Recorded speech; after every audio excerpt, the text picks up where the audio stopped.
चलिए यहाँ पर हम बात करने वाले हैं मल्टी एसेट एलोकेशन फंड्स की। और जैसे कि डेटा हमें बताता है कि हर महीने निवेशकों का रुझान इस तरह के फंड्स में बढ़ता जा रहा है।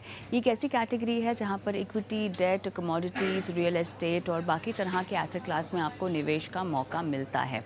तो क्यों हम देख रहे हैं, कुछ आंकड़े भी आपकी स्क्रीन पर पेश करेंगे जहाँ पर हम लगातार निरंतर निवेशकों का निवेश मल्टी एसेट एलोकेशन फंड्स में बढ़ता हुआ देख रहे हैं। दोगुना चौगुना निवेश हो रहा है। और अगर हम देखें तो एक साल में जो AUM है, इकलौता अगर मल्टी एसेट एलोकेशन फ़ंड की बात करें तो 40,000 करोड़ से बढ़कर ये हो गया है 1 लाख करोड़ का।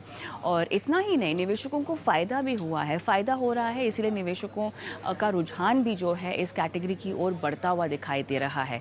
और क्योंकि इसमें इक्विटी, डेट का आपको एक्सपोजर मिलता है और साथ ही सोना जो कि काफ़ी कमोडिटीज़ के लिहाज से और निवेश के लिहाज से मायने रखता है। सोना और चांदी दोनों में आप निवेश कर सकते हैं इस कैटेगरी के ज़रिए।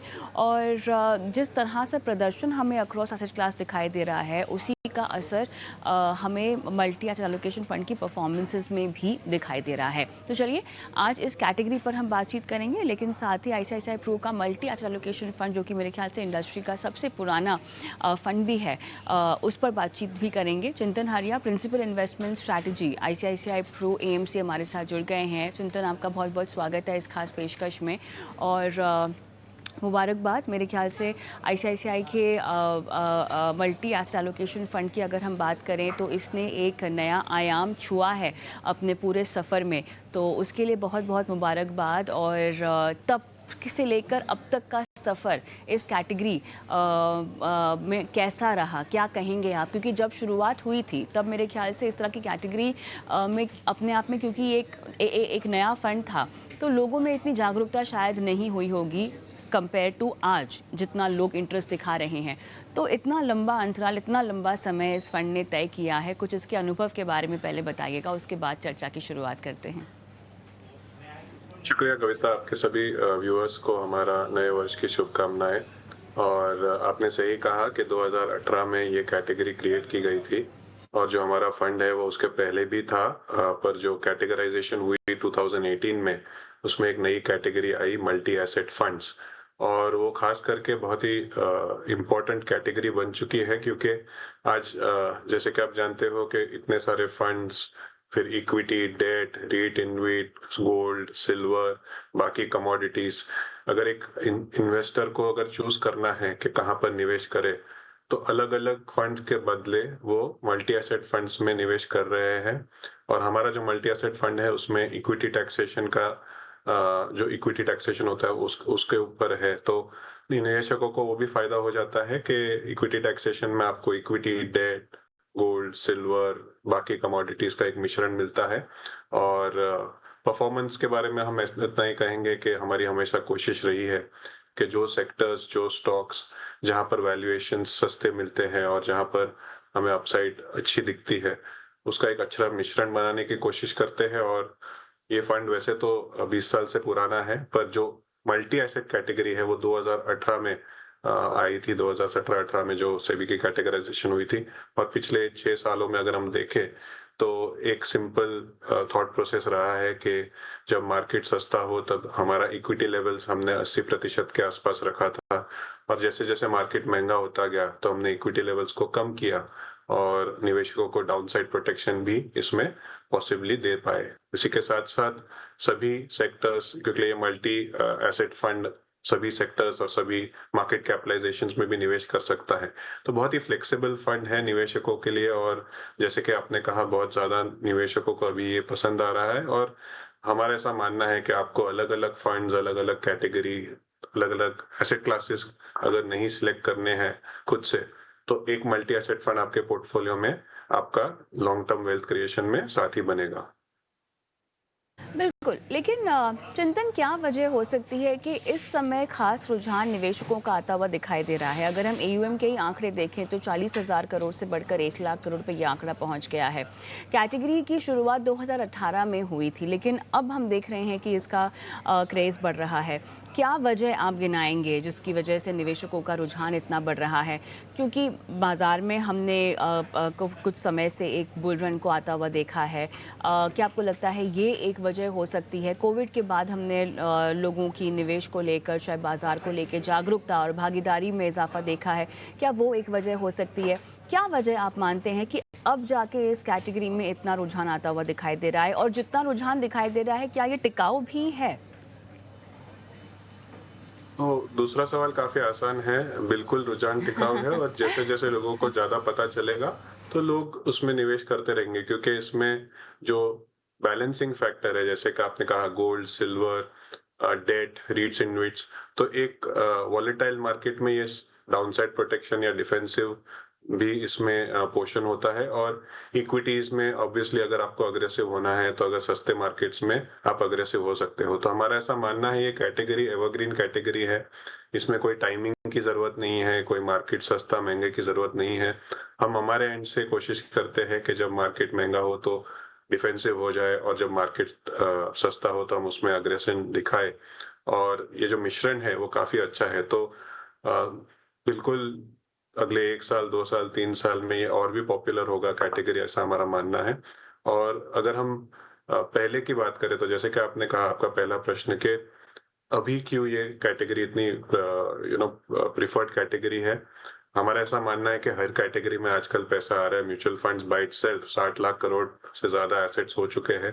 तो हर कैटेगरी ग्रो हो रही है। हमने देखा है वैल्यू कैटेगरी में भी, लार्ज कैप कैटेगरी में भी, ईटीएफ्स इंडेक्स फंड्स में भी, सभी में लोगों का जो निवेश है वो बढ़ रहा है। भारत में जो निवेशकों की संख्या है वो काफी बढ़ चुकी है और उसी के साथ साथ हर कैटेगरी बढ़ रही है। और इसमें मल्टी एसेट फंड्स को भी एक अच्छा पुश मिल रहा है और लोगों के लिए काफी आसान है मल्टी एसेट फंड समझना।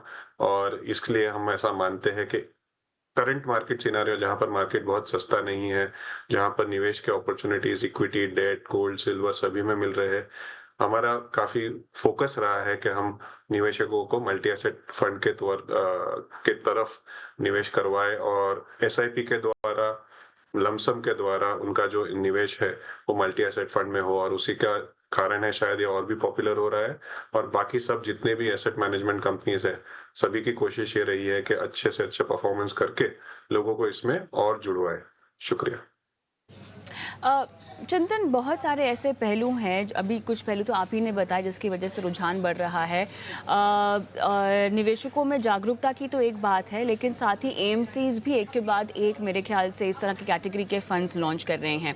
बाकी एएमसीज के इस कैटेगरी के फंड्स पर तो आप बात नहीं करेंगे, लेकिन मैं बस एक बात कह रही हूँ कि हमने एक लाइन में बहुत सारे मैफ फंड्स को, क्योंकि ये इसका एक शॉर्ट फॉर्म भी कहा जाता है, लॉन्च होता हुआ देखा है। तो उसकी वजह से भी, क्योंकि हर निवेशक आजकल ट्रेंड को फॉलो कर रहा है, हर किसी को लग रहा है कि अच्छा यहाँ पर कुछ नया आता हुआ दिखाई दे रहा है, काफ़ी इनोवेटिव थीम्स भी अगर आती हुई दिखाई दे रही तो वहाँ पैसे लगते हुए हमें नज़र आ रहे हैं। इन सब को अगर मैं हटा दूं, इन सब नॉइज़ को और प्रदर्शन को, इन सब चीज़ों को अगर मैं हटा दूं, तो एक प्योर वजह इस तरह के फ़ंड की आपके पोर्टफोलियो में क्या होनी चाहिए? मान लीजिए मेरा एक कोर पोर्टफोलियो है जहां पर मैं अच्छी तरह से अक्रॉस मार्केट कैप्स जो है इक्विटी में निवेशित हूँ, मेरा शायद सोने में भी निवेश हो, सोना खरीदा हुआ ना हो, निवेश हो मेरा सोने में। क्या इन सब के बावजूद भी मेरे पास इस कैटेगरी किसी फ़ंड की ज़रूरत होनी चाहिए? क्योंकि देखिए, प्रदर्शन भी ऐसा नहीं कि खराब है, प्रदर्शन भी अच्छा हमें दिखाई दे रहा है, आपके पास मौका भी है अच्छा खासा निवेश करने का अक्रॉस एसेट क्लास, लेकिन वो एक प्योर वजह क्या होनी चाहिए? तो हमारा हमेशा से ऐसा मानना रहा है कि एसेट एलोकेशन निवेशकों के लिए सबसे इम्पोर्टेंट है। और एसेट एलोकेशन यानी कि सही मात्रा में, सही समय पर, सही एसेट क्लास में निवेश होना। और बहुत कम निवेशक ये अच्छी तरीके से कर पाते हैं। तो ये जो हमारी मुहिम है कि जो बैलेंस एडवांटेज फंड यानी कि बैफ और मल्टी एसेट फंड यानी कि मैफ, ये दोनों को एक पोजीशनिंग करे ताकि इन्वेस्टर्स के 40 से 50% उनका जो हिस्सा है, सेविंग्स है, वो ये दोनों कैटेगरी में अगर निवेश करे तो उनको एक सही बैलेंस मिल जाएगा उनके पोर्टफोलियो का। और जैसे कि आपने कहा कि अगर हम परफॉर्मेंस को भी हटा दें, अगर हम इतने सारे फंड्स नए आ रहे हैं उसको भी हटा दें, तो एक जो सबसे इम्पोर्टेंट चीज है मल्टी एसेट फंड यानी कि मैफ में, कि आपको एक जगह पर सभी तरह के निवेश यानी कि एसेट क्लासेस मिल जाते हैं, including equity, debt, REIT InvIT, gold, silver and other commodities. So ये सभी मिश्रण एक बहुत ही स्ट्रॉन्ग फोर्स है निवेशकों के लिए अपने पोर्टफोलियो में ऐड करने के लिए। और आप अलग-अलग, आपने सही कहा कि अलग-अलग तरीके से, यानी कि आपने इक्विटी फंड्स चूज़ किए, आपने गोल्ड में भी अलग से गोल्ड ईटीएफ में निवेश किया, सिल्वर ईटीएफ में आप निवेश कर सकते हो। आप खुद जब ये करते हो तो शायद आपका जो पोर्टफोलियो एलोकेशन है वो स्टैटिक रहता है, आप चेंज नहीं कर पाते। अगर आपने गोल्ड में निवेश किया है तो फिर शायद आप उसको 5% टू 10% नहीं ले पा जाओगे, या फिर 10 टू 5 करना है तो शायद आप नहीं कर पाओगे। वहाँ पे टैक्सेशन का भी हो सकता है और आपको एक्टिवली उसमें मैनेज करना पड़ता है। पर जब आप मल्टी एसेट फंड में निवेश करते हो तो फंड मैनेजर की जो टीम है, और ये एक फंड मैनेजर नहीं होता, नॉर्मली एक टीम होती है, equity fund manager, debt fund manager, commodity fund manager, ये सभी टीम एक साथ मिलकर एक जो सही बैलेंस होता है आपके पोर्टफोलियो में मल्टी एसेट फंड में, वो लाने की कोशिश करती है। तो जब सोना बहुत सस्ता होता है तो सोने गोल्ड की जो एक्सपोजर है वो बढ़ा सकते हैं, उसको कम भी कर सकते हैं जब गोल्ड एक अपने लेवल पर पहुंच जाए जहां पर ऐसा लगता है प्रॉफिट बुकिंग करे। तो ये जो एक्टिव मैनेजमेंट है और जो पोर्टफोलियो के भीतर जो चेंजेस है एसेट क्लासेस का, ये एक बहुत इंपॉर्टेंट क्राइटेरिया है निवेशकों को अपने ध्यान में रखने के लिए। और इसीलिए मल्टी एसेट फंड आपके पोर्टफोलियो का एक कोर हिस्सा होना चाहिए। ये ना कोई ये स्ट्रक्चरल इन्वेस्टमेंट है, ये कोई टैक्टिकल इन्वेस्टमेंट नहीं है जहां पर आप आज निवेश करें कल निकाल दे। आपने एक बार मल्टी एसेट फंड और बैलेंस एडवांटेज फंड आपके पोर्टफोलियो में निवेश किया तो लंबी अवधि के लिए आप उसको रख सकते हो। और हमारा ऐसा स्ट्रॉन्ग मानना है कि 40 से 50% हिस्सा आपके पोर्टफोलियो का बैलेंस एडवांटेज फंड और मल्टी एसेट फंड ऐसा कैटेगरी में निवेश करके आप रख सकते हो लॉन्ग टर्म वेल्थ क्रिएशन के लिए। चिंतन, आपकी ईएमसी के मल्टी एसेट एलोकेशन फंड की हम बात करते हैं। इसमें इक्विटी, डेट और कमोडिटीज़ या रीट्स को भी शामिल किया गया है। क्या क्या प्रपोर्शन होगा, ज़रा इसकी जानकारी दीजिएगा। क्योंकि इसमें इक्विटी टैक्सेशन चाहिए तो 65% ओके। इक्विटी इसमें रहता है, जिसको हम हेज करके कम भी कर सकते हैं, पर 65% ग्रॉस इक्विटी लेवल रहता है। आमतौर पर 10 से 15% कमोडिटीज, 10 से 15% डेट और बाकी का इक्विटी में रहता है। और रीट इनविट्स 4 से 5% आमतौर पर रहता है। इसके जो डिफाइंड क्राइटेरिया है वो एसआईडी में है और निवेशकों को एसआईडी जरूर पढ़नी चाहिए। पर अगर हम देखें तो इक्विटी पोर्शन की बात करें तो जब मार्केट बहुत सस्ता था 2020 मार्च में से लेकर 2021-22, तो तभी 70 से 80% इसमें इक्विटी था, बाकी का कमोडिटी और रीट इनविट डेट में था। और जब मार्केट थोड़ा महंगा होते गया 2023-24 में, और अगर हम अभी की बात करें तो इसमें हेजिंग के द्वारा, यानी कि पोर्टफोलियो को हेज करके इक्विटी की जो नेट इक्विटी लेवल है उसको कम करते गए। इसलिए आप देखोगे कि जब मार्केट अभी थोड़ा गिरा है तो ये पोर्टफोलियो को थोड़ा प्रोटेक्शन मिला है, क्योंकि इसमें इक्विटी लेवल कम था, इक्विटी का जो नेट इक्विटी था वो कम था। और ये जो एक्टिव मैनेजमेंट है ये एक बहुत ही इंपॉर्टेंट क्राइटेरिया है फंड का। तो equity, debt, REIT InvIT, gold, silver है। गोल्ड सिल्वर में भी निवेश की जो परसेंटेजेस है वो चेंज होती रहती है एक्टिवली। तो एक बहुत इंपॉर्टेंट क्राइटेरिया है कि जो इक्विटी पोर्शन है वो सबसे ज्यादा होगा, क्योंकि ये एक इक्विटी फंड है। पर हमारा ऐसा मानना है कि इंडिया में अगले 10 साल में अगर हम देखें तो जो ग्रोथ है इक्विटी का वो अच्छा होगा, और इसीलिए एक पूरा मिश्रण है, पर कोर इसमें इक्विटी रहेगा। और एक चीज इंपॉर्टेंट है कि इक्विटी के भीतर भी हम देखें तो आज रुझान लार्ज कैप्स की तरफ ज्यादा है।